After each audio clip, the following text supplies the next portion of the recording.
राधे जय राधे राधे जय राधे जय श्री राधे।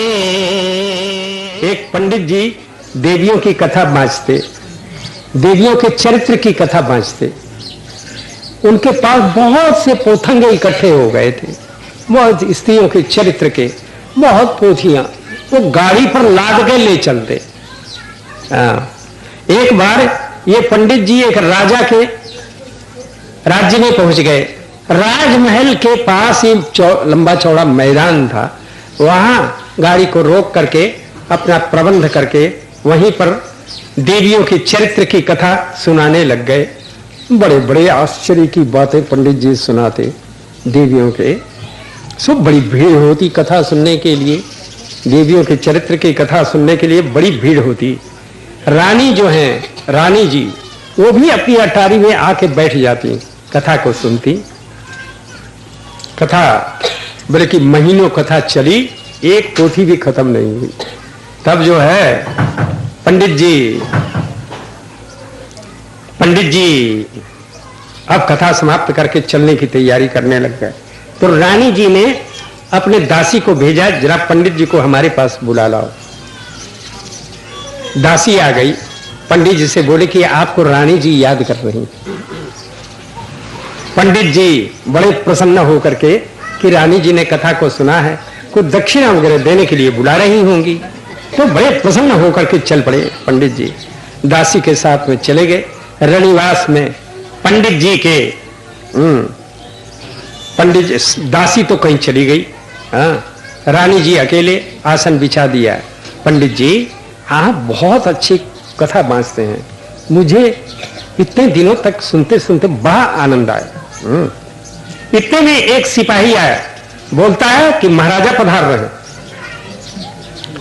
तब जो अब पंडित जी सीट पिटाए, बोले रानी जी हम यहाँ पर दोनों एक बस दो ही हैं, अकेले, अतः राजा जी को कोई शंका तो नहीं होगी।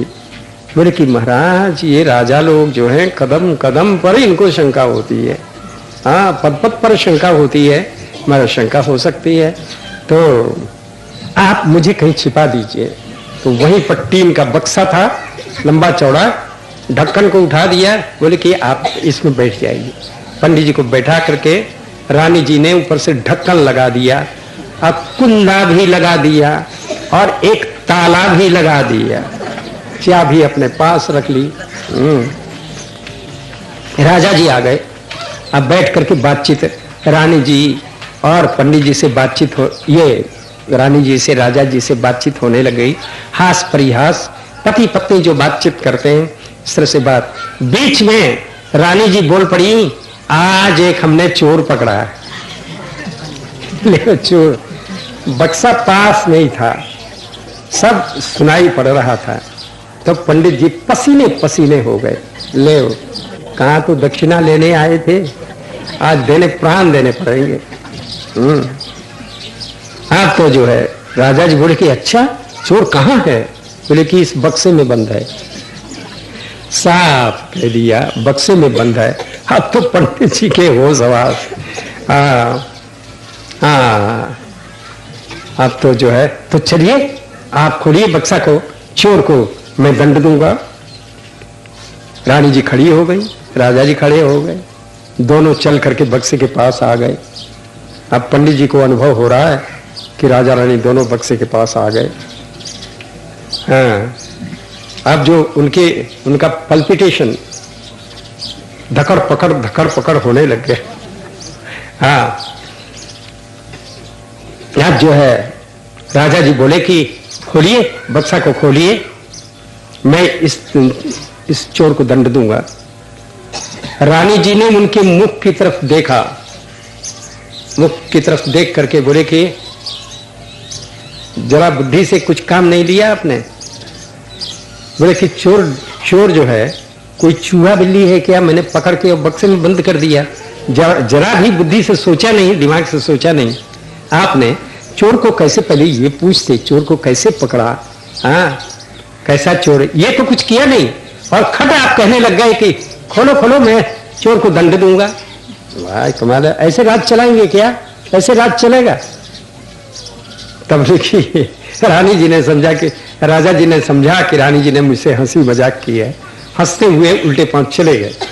अब जो है पंडित ये रानी जी ने ताला को खोला, कुंडे को खोला, जब ढक्कन को उठाया, पसीने पसीने पंडित जी को निकाल के आसन पर बिछाया, पंखा किया।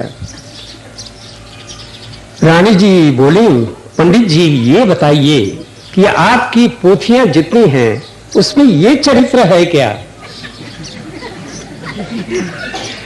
पंडित जी बोले, ये तो नया ही चरित्र है। बोले कि देवियों के चरित्र को तुम पार कर सकते हो। बोले कि भगवान की कथा करो तो कुछ मिलेगा, इन देवियों के चरित्र से क्या मिलेगा तुमको? पंडित जी अपना सा मुंह लेकर के नीचे आए। तो ऐसी देवियां ये जो है